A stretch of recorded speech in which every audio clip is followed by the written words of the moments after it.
Baik, Assalamualaikum warahmatullahi wabarakatuh. Kembali lagi di channel Guru Abad 21, media informasi dan edukasi untuk guru dan pelajar Indonesia. Di video kali ini kami akan menyampaikan sebuah informasi penting terkait juknis baru dana BOS di tahun 2021 ini, terkhusus untuk kriteria-kriteria yang wajib terpenuhi untuk honorer supaya bisa mendapatkan honor dari dana BOS tersebut. Baik, kita langsung ke pembahasan. Jadi juknis baru itu adalah Permendikbud nomor 6 tahun 2021 tentang petunjuk teknis pengelolaan dana bantuan operasional sekolah reguler. Ini baru-baru dipublis oleh pihak kementerian. Nah, dalam juknis tersebut perlu kita pahami untuk pembayaran honorer itu ada dua kategori masa ya. Yang pertama adalah untuk kategori masa normal, dan yang kedua adalah masa status bencana alam ataupun non-alam ya, termasuk masa pandemi saat ini. Jadi dua masa ini memiliki kriteria yang berbeda untuk syarat pembayaran honorer seperti itu. Makanya perlu dipahami secara dalam, jangan sampai kepala sekolah itu hanya memahami di masa normal saja. Dia tidak melihat atau tidak membaca di masa status bencana, karena akan sangat berbeda, dan yang jadi korban tentunya adalah teman-teman honorer. Nah, dalam bab 5, salah satu komponen ya untuk BOS reguler, artinya pos salah satu yang bisa dianggarkan melalui dana BOS ini, yaitu di poin L ini, yaitu pembayaran honor. Jadi memang ada pos untuk pembayaran honorer yang ada di sekolah seperti itu. Nah, di pasal 13 disebutkan di sini, kita baca sama-sama.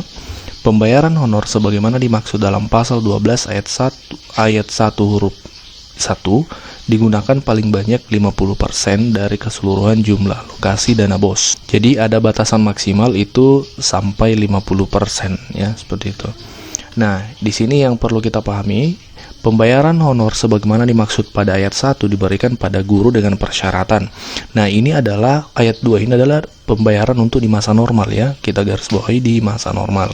Syarat-syaratnya adalah masa normal yang dimaksud adalah masa tidak ada bencana alam atau masa tidak ada bencana non-alam termasuk pandemi. Nah, sebagaimana kita ketahui, hampir semua daerah saat ini di Indonesia masih mengalami masa pandemi seperti itu. Jadi misal masa pandemi ini sudah berakhir, maka ayat 2 ini berlaku. Syarat yang pertama adalah berstatus bukan ASN tentunya, kemudian tercatat di Dapodik, ya ini wajib, harus honor tersebut masuk Dapodik. Kemudian memiliki NUPTK. Jadi syarat NUPTK ini berlaku di masa tidak ada bencana seperti itu, atau di masa tidak ada bencana alam maupun bencana non alam. Jadi jangan sampai salah paham ya untuk pihak sekolah, misalnya tidak membayarkan honor karena memang dalam juknis ini ada syarat harus memiliki NUPTK, tapi ini berlaku untuk masa normal seperti itu. Dan yang bagian D adalah belum mendapatkan tunjangan profesi guru. Jadi untuk guru-guru yang sudah sertifikasi guru honorer, maksud kami, itu sudah tidak bisa lagi mendapat honor dari sekolah. Sekarang kita masuk ke bagian ayat 3, ini yang perlu kita pahami sama-sama karena ini yang berlaku di masa sekarang, di masa pandemi ini. Persentase pembayaran honor paling banyak 50% sebagaimana dimaksud pada ayat 1 dapat dikecualikan pada masa penetapan status bencana alam atau non-alam yang ditetapkan oleh pemerintah pusat atau Pemda. Jadi untuk di masa pandemi ini, batasan 50% maksimal ini ada pengecualian. Artinya adalah ketika di masa bencana ya, di masa status bencana baik itu alam ataupun non-alam termasuk pandemi, batasan 50% ini dikecualikan. Artinya tidak berlaku, bisa jadi lebih dari 50% seperti itu.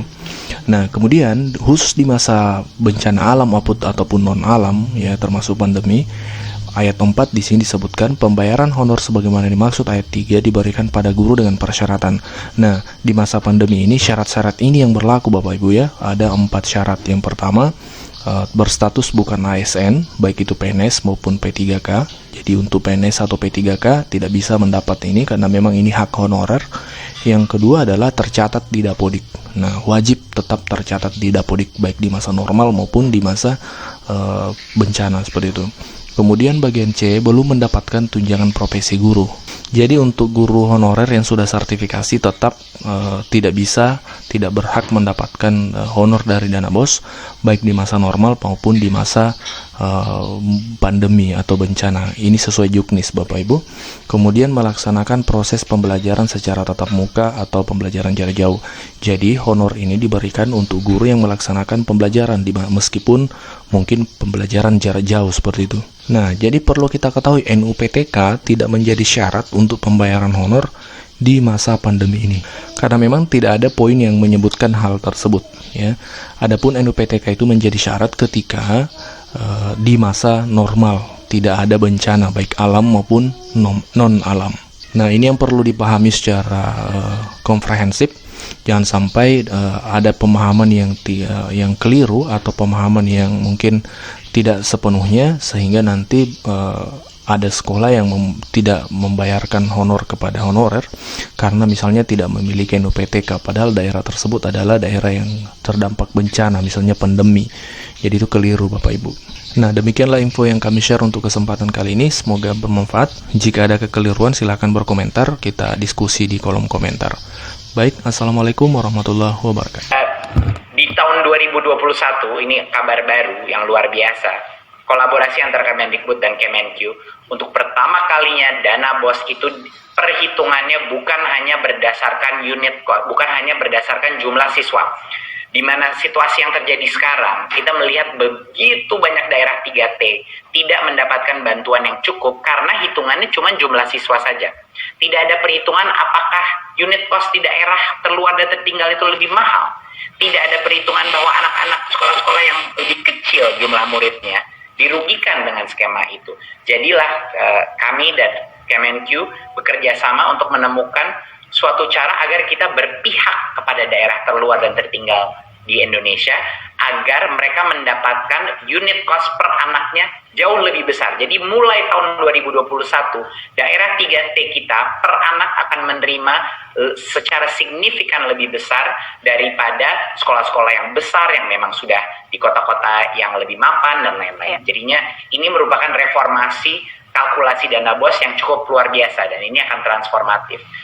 Kita menambahkan sekitar hampir 3 triliun tambahan dana BOS untuk bisa mengakomodasi. Jadi tidak ada yang dikurangi, tapi bagi di daerah 3T dan yang sekolah-sekolah kecil di pulau-pulau, daerah terluar itu akan meningkat per siswanya. Karena setiap sekolah itu ada fixed cost-nya. Jadi itu menurut saya merupakan suatu hal yang jarang dibicarakan tapi merupakan inovasi yang menurut saya cukup luar biasa dan akan transformatif.